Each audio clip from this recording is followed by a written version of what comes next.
Hi hello ನಮಸ್ಕಾರ ಸ್ನೇಹಿತರೆ. ದೇಶದಲ್ಲಿ ಒಂದು ಹೊಸ ಅಲೆ ಎದ್ದಿದೆ ಅಂದ್ರೂ ಕೂಡ ತಪ್ಪಾಗಲಿಕ್ಕಿಲ್ಲ. ಯಾಕೆ ಅಂತ ಅಂದ್ರೆ CJP ಅನ್ನೋ ಒಂದು ಹೊಸ ಪಾರ್ಟಿ ಈಗ ಮುನ್ನೆಲೆಗೆ ಬಂದಿದೆ. ಜೊತೆಗೆ ಕೇಂದ್ರ ಸರ್ಕಾರದ ವಿರುದ್ಧ ಇಷ್ಟು ದಿನಗಳ ಕಾಲ ಯಾರೂ ಧ್ವನಿ ಅಷ್ಟರ ಮಟ್ಟಿಗೆ ಎತ್ತುತ್ತಾ ಇರಲಿಲ್ಲ. ಬಟ್ CJP ಪಾರ್ಟಿ ಗಟ್ಟಿಯಾಗಿ ನಿಂತ್ಕೊಳ್ತಾ ಇದೆ. CJP ಅಂತ ಅಂದರೆ ಸಾಕಷ್ಟು ಜನ ಯುವಕರ ಪಾರ್ಟಿ, ಅದು ಯುವಕರೆಲ್ಲ ನಿಂತ್ಕೊಂಡಿದ್ದಾರೆ. ಜಂತರ್ ಮಂತರ್ನಲ್ಲಿ ದೊಡ್ಡ ಮಟ್ಟದ ಹೋರಾಟ ಆಯಿತು. ಯಾಕೆ ಅಂತ ಅಂದರೆ ನೀಟ್ ಎಕ್ಸಾಮ್ ಅಕ್ರಮ ಆಯ್ತಲ್ಲ, ಅದನ್ನು ಖಂಡಿಸಿ ಜೊತೆಗೆ 21 ಜನ ವಿದ್ಯಾರ್ಥಿಗಳು ಆತ್ಮಹತ್ಯೆ ಕೂಡ ಶರಣಾದರು. ಸೊ ಇದೆಲ್ಲ ಕಾರಣಗಳನ್ನು ಇಟ್ಕೊಂಡು ಈಗ CJP ಅವರು ಏನು ಮಾಡ್ತಾ ಇದ್ದಾರೆ, ಧರ್ಮೇಂದ್ರ ಸಿಂಗ್ ಪ್ರಧಾನ್ ಅವರ ರಾಜೀನಾಮೆಗೆ ಒತ್ತಾಯಿಸಿ ದೊಡ್ಡ ಮಟ್ಟದ ಒಂದು ಹೋರಾಟವನ್ನು ಮಾಡಿದ್ರು.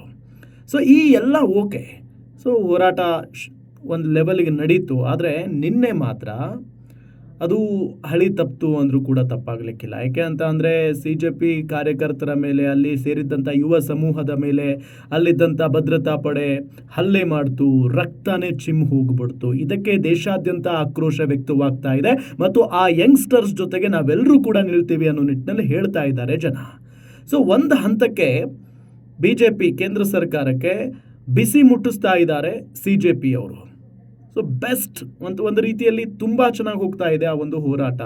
ಬಟ್ ಇದೆಲ್ಲದರ ನಡುವೆ ತಮ್ಮ ಬೇಳೆ ಬೇಯಿಸಿಕೊಳ್ಳುವ ಸಲುವಾಗಿ ಕಾಂಗ್ರೆಸ್ ಪಾರ್ಟಿ ಬಂದಿದೆ.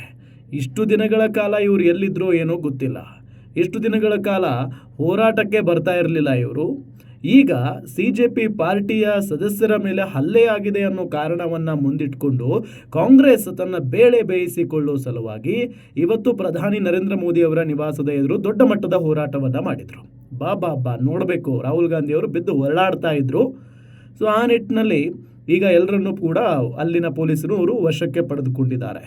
ಸೊ ಏನಾಯ್ತು, ಈಗ ರಾಜಕಾರಣ ಎಂಟ್ರಿ ಆಗಿಬಿಟ್ಟಿದೆ. CJP ಅವರು ಎಲ್ಲ ಯುವ ಸಮೂಹ ಸೇರಿ ಹೋರಾಟವನ್ನು ಮಾಡ್ತಾ ಇದ್ದಂಥ ಸಂದರ್ಭದಲ್ಲಿ ಎಲ್ಲೋ ಒಂದು ಕಡೆ ದೇಶದ ಯುವ ಜನ ಎಲ್ಲ CJP ಅವರಿಗೆ ಸಪೋರ್ಟ್ ಮಾಡ್ತಾ ಇದ್ರು.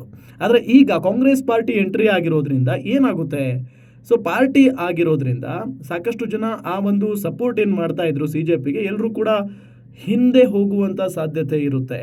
ಸೊ ಈ ಕಾಂಗ್ರೆಸ್ನವರು ತಮ್ಮ ಬೇಳೆ ಬೇಯಿಸಿಕೊಳ್ಳುವ ಸಲುವಾಗಿ ಈ ಹೋರಾಟದ ಹಾದಿಯನ್ನು ತಪ್ಪಿಸ್ತಾ ಇದ್ದಾರೆ ಅನ್ನೋ ನಿಟ್ಟಿನಲ್ಲಿ ಸಾಮಾಜಿಕ ಜಾಲತಾಣಗಳಲ್ಲಿ ಸಿಕ್ಕಾಪಟ್ಟೆ ಆಕ್ರೋಶ ವ್ಯಕ್ತವಾಗ್ತಾ ಇದೆ. ನೀವೇನು ಹೇಳ್ತೀರಿ ಈ ವಿಚಾರಕ್ಕೆ ಸಂಬಂಧಪಟ್ಟಂತೆ? ಕಾಂಗ್ರೆಸ್ ಎಂಟ್ರಿ ಆಗಿದ್ದು ಒಳ್ಳೆಯದಾ ಅಥವಾ CJPನೇ ಇಲ್ಲಿ ಪ್ರೊಟೆಸ್ಟ್ ಮುಂದುವರಿಸಿದ್ರೆ ಒಳ್ಳೆಯದಾ? ಕಮೆಂಟ್ ಮಾಡಿ ತಿಳಿಸಿ.